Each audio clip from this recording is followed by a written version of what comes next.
Ya pemirsa, apakah memperpanjang waktu rekapitulasi di daerah oleh KPU karena force major ini beralasan? Benarkah molornya rekapitulasi akan berdampak pada mundurnya penetapan hasil pemilu 2024? Kita akan membahasnya bersama dengan anggota Komisi 2 DPR RI dari fraksi PAN, Gus Pardi Gaus, dan manajer program Perludem Fadli Ramadhanil. Pak Gus Pardi, Mas Fadli, selamat malam. Malam Mas Leo. Pak Selamat Gus malam, Pardi Pak Gus mungkin Pardi. belum di-unmute Pak Gus Pardi, audionya Pak. Oh ya, maaf. Oke. Selamat malam. Assalamualaikum warahmatullahi wabarakatuh. Waalaikumsalam warahmatullahi wabarakatuh. Kita ingin suara Pak Gus Pardi juga di-unmute supaya tidak curiga seperti beberapa aplikasi yang dipakai terkait dengan pemilu nih Pak Gus Pardi. Saya ingin ke Mas Fadli dulu. Mas Fadli, saya berusaha mencari tentunya keterangan dari Komisioner KPU Idham Holik yang mengatakan ada force major. Di banyak referensi saya baca terkait dengan force major itu sesuatu yang di luar kendali, biasanya terkait dengan bencana alam atau hal-hal lain yang benar-benar di luar kendali, ada kerusuhan, ada gangguan keamanan. Kalau yang Anda dapat, Mas Fadli, sebetulnya force major yang dimaksud ini apakah memang benar-benar ada keadaan kahar atau memang ini alasan saja yang dipakai KPU? Ya, alasan force major yang kemudian disampaikan oleh KPU itu jelas tidak tepat.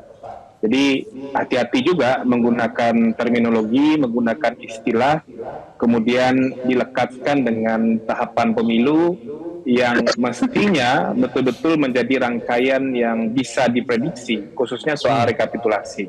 Saya kira apa yang disampaikan, saya juga belum mendengar eksplisit dan saya juga belum membaca suratnya KPU ya, soal force major yang kemudian membuka kemungkinan bagi KPU di daerah untuk memperpanjang proses rekapitulasi. Tapi hari ini menurut saya Mas Leo, yang terjadi adalah kegagalan KPU dalam memanajemen penyelenggaraan pemilu, khususnya proses rekapitulasi.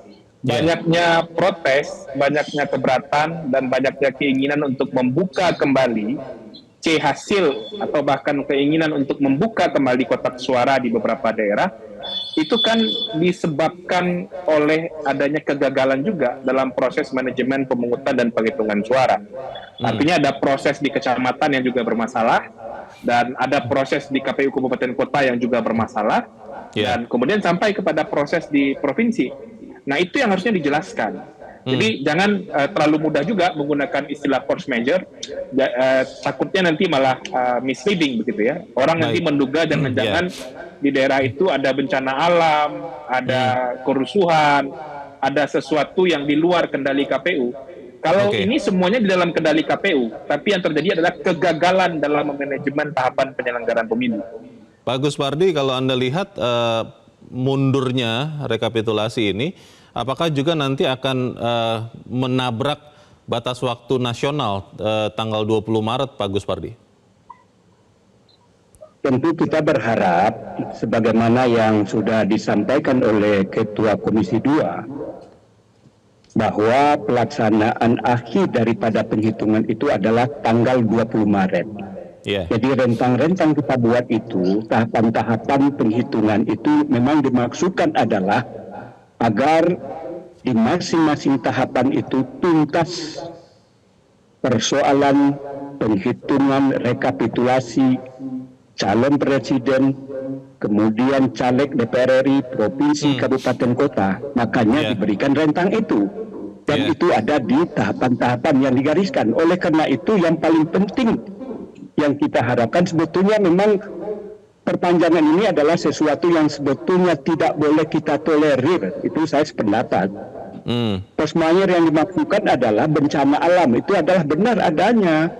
Tetapi yang jadi kondisi objektif pada hari ini adalah karena ketidakmampuan dalam memanage persoalan-persoalan dalam menghitung suara, terjadinya markup suara dan lain sebagainya, terjadi protes-protes. Akibatnya terjadi kegaduhan. Akibat kegaduhan terpaksa tidak bisa dilaksanakan pleno pada hari itu. Sehingga apa? Makanya ada permintaan di beberapa kabupaten kota untuk melakukan perpanjangan itu. Kalau ini tidak kita lakukan, jadi masalah. Oleh karena itu adalah pintu masuk untuk itu memang pada dasarnya force majeure itu dimaksudkan adalah bencana alam dan lain sebagainya. Itu bukan dimaksudkan karena ketidakmampuan dalam memanage, dalam merekapitulasi penghitungan suara dari tingkat TPS, kecamatan, kabupaten, provinsi, serta ke tingkat nasional. Ya, Pak Gus Pardi, di Undang-Undang Pemilu nomor 7 tahun 2017, saya baca di pasal 542, itu ada ancaman sanksi Pak kepada KPU yang tidak menetapkan perolehan hasil pemilu. Yang dimaksud dalam pasal 411 ayat 3. Anggota KPU bisa dipidana dengan pidana penjara paling lama 5 tahun dan denda paling banyak 60 juta rupiah.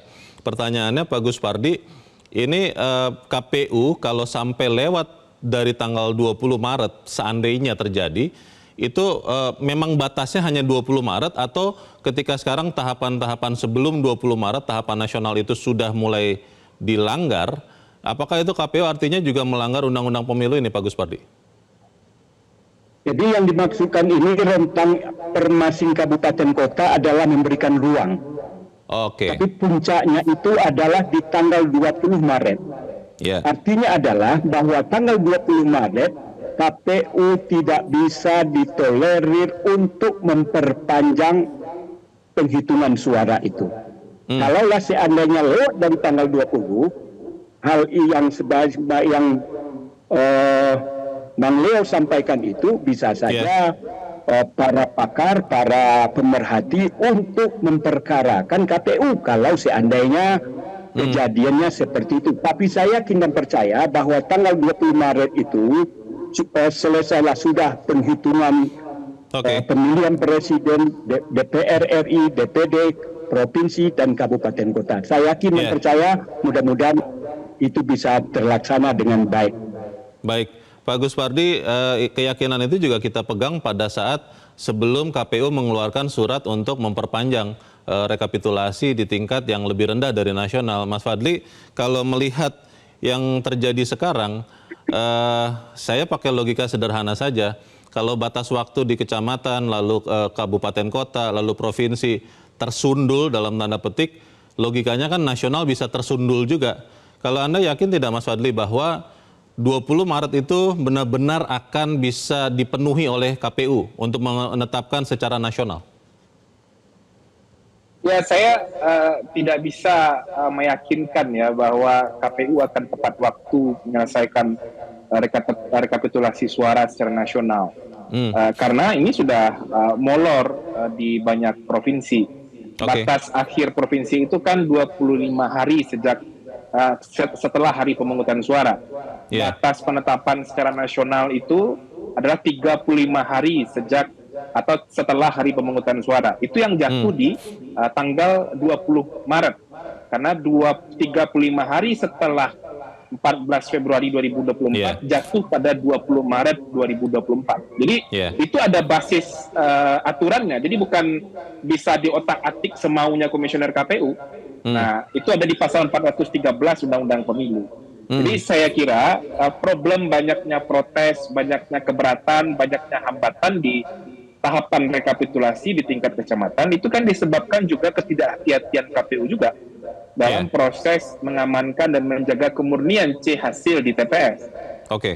Nah, kalau memang ada banyak perubahan suara yang terjadi di proses rekap, ya jelas akan ada protes. Ada banyak perubahan suara atau pergeseran suara di tahap kabupaten kota maupun provinsi, ya pasti akan ada proses gitu. Ya, kita memang berbaik sangka dan kita berharap bahwa KPU bisa memenuhi tenggat waktu. Tapi kalau ternyata misalnya KPU melanggar batas 20 Maret, apa yang akan terjadi? Tetap bersama kami pemirsa, perbincangan ini akan kami lanjutkan sesaat lagi. Terima kasih Anda masih bersama kami pemirsa, kita masih berbincang mengenai batas waktu 20 Maret untuk KPU menetapkan hasil pemilu.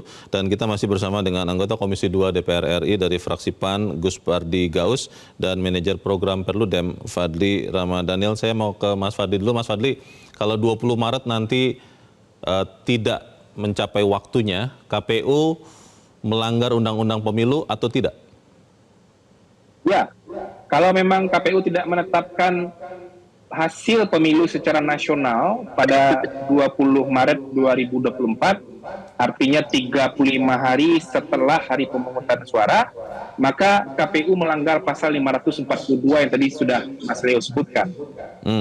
Pasal 542 itu merefer kepada pasal 411 ayat 3 yang mewajibkan kepada KPU untuk menetapkan hasil pemilu presiden, DPR, DPD, dan DPRD secara nasional. Nah, artinya kalau KPU tidak menetapkan hasil pemilu secara nasional sesuai dengan ketentuan di dalam pasal 413, yaitu paling lambat 35 hari setelah hari pemungutan suara, maka KPU melanggar pasal 542 itu, memenuhi unsur tindak pidana pemilu. Tapi lebih dari itu, menurut saya, KPU melanggar kepercayaan publik, merusak penyelenggaraan pemilu secara keseluruhan, karena melanggar salah satu prinsip yang paling mendasar dari sebuah penyelenggaraan pemilu, yaitu pemilu itu tahapannya mesti bisa diprediksi. Tapi hasilnya yang tidak bisa diprediksi. Tapi kalau dalam situasi sekarang, hasilnya juga tidak jelas, tahapannya juga tidak bisa jelas. Karena kita tidak tahu nih apakah benar bisa ditetapkan secara nasional pada 20 Maret atau tidak. Pak Gus Pardi, kalau KPU kemudian lewat dari tenggat waktu 20 Maret, apa yang terjadi dengan pemilu ini, dengan hasilnya, dan jalan keluarnya apa Pak Gus Pardi? Ya, pertama konsekuensi logis dari perjalanan pelaksanaan pemilu ini tentu masyarakat menilai bahwa KPU tidak mampu melaksanakan pemilu secara baik sesuai dengan ketentuan dan peraturan yang berlaku. Artinya puncak daripada pelaksanaan pemilu yang yang diberikan amanah oleh undang-undang adalah tanggal 20 Maret sudah harus tidak dapat tidak, KPU harus menjelaskan, menyampaikan, mengumumkan hasil pelaksanaan pemilu itu. Oleh karena itu saya berhusnuzan bahwa mereka insya Allah akan mampu untuk melakukan itu, walaupun di beberapa kabupaten kota sebagaimana dilansir oleh berbagai mass media meminta untuk penundaan terhadap penghitungan suara itu. Pak Gus, ini kita memang berprasangka baik tentunya, tapi yang kita bahas ini kan dasarnya adalah karena sudah ada surat dari KPU yang menggunakan alasan force major malah Pak, keadaan kahar yang harusnya juga tidak sembarangan dipakai ya. Itu kan kita jadi berpikir pula kalau nanti tanggal 20 Maret ini terlanggar Pak Gus Pardi, solusinya apa Pak? Solusinya Pak, apakah harus mengeluarkan perpu pemerintah, presiden harus mengeluarkan peraturan pemerintah pengganti undang-undang, memberikan tambahan waktu untuk KPU, atau seperti apa Pak Gus Pardi? Ya, pertama tentu citra KPU sudah tidak bisa dijadikan tempat kepercayaan dalam melaksanakan pemilu. Di mana sebagaimana dikatakan oleh undang-undang tadi pasal 542 kemudian 413 itu menyatakan karena ketidakmampuan dia dalam melaksanakan tugas, fungsi dan wewenangnya itu, dia dijera dengan hukuman penjara dan uang sebagaimana yang disampaikan tadi. Oleh karena itu artinya apa? Dia secara hukum dia tidak berdaya, dia tidak mampu untuk melaksanakan itu. Oleh karena itu bagaimana tentang persoalan kelanjutan? Ini kan jadi dinamika, menjadi carut marut. Jangankan perolehan suara sebagaimana dikatakan tadi belum ada kejelasan, sedangkan penghitungan pun juga menimbulkan dinamika yang sangat luar biasa. Oleh karena itu tentu jalan keluar ini, tentu kejadian ini belum pernah kita terjadi. Belum pernah terjadi. Jadi ini jadi malapetaka juga bagi sebuah pemilu yang corak marit yang sebagaimana kita hadapi pada hari ini. Tapi saya mudah-mudahan berdoa dan berharap bahwa pemilu sekarang ini bisa dilaksanakan pada tanggal 20 itu sudah selesai dan tuntas untuk dikerjakan oleh KPU. Mudah-mudahan jadi tidak ada hal-hal yang perlu dikeluarkan apakah berbentuk perpu dan lain sebagainya. Mas Fadli, kahar yang sekarang sudah terjadi ada di Provinsi Aceh, di beberapa kabupaten itu kan bisa juga terjadi nanti secara nasional. Saya hanya ingin kita mengantisipasinya, solusinya apa ya, jalan keluarnya supaya pemilu ini legitimate dan masih bisa dipercaya oleh kita semua, Mas Fadli. Ya, menurut saya sih ini kan tahapan rekapitulasi yang membuka ruang keberatan kepada semua pihak ya, agar semuanya bisa tepat waktu. Nanti bisa saja rekapitulasi tetap dilakukan, tapi semua keberatan-keberatan itu akan dicatat di form kejadian khusus dan akan jadi lubang untuk mempersoalkan KPU di proses perselisihan hasil di Mahkamah Konstitusi. Jadi kalau mau mengejar ketepatan waktu ya bisa saja sebetulnya KPU main ketok-ketok aja ya proses rekapitulasi itu. Tapi itu akan jadi sinyalmen yang kuat bahwa proses perselisihan hasil pemilu di Mahkamah Konstitusi nanti akan membuat KPU banyak sekali dipersoalkan karena kegagalan KPU dalam melakukan manajemen rekapitulasi suara. Ya, sayangnya memang kami belum berhasil menghadirkan KPU juga dalam diskusi kita saat ini. Kami sudah berusaha mengundang komisioner KPU tapi masih berhalangan. Tapi kembali lagi Mas Fadli, saya ingin mempertegas kalau kemudian tanggal 20 Maret itu terlewati batas waktunya, secara hukum apa yang bisa dilakukan oleh pemerintah atau penyelenggara pemilu supaya pemilu ini tetap legitimate, terutama penetapan hasilnya ini, Mas Fadli? Ya, kalau memang terlewati 20 Maret, saya kira memang harus ada langkah-langkah antisipatif untuk penguatan regulasi ya.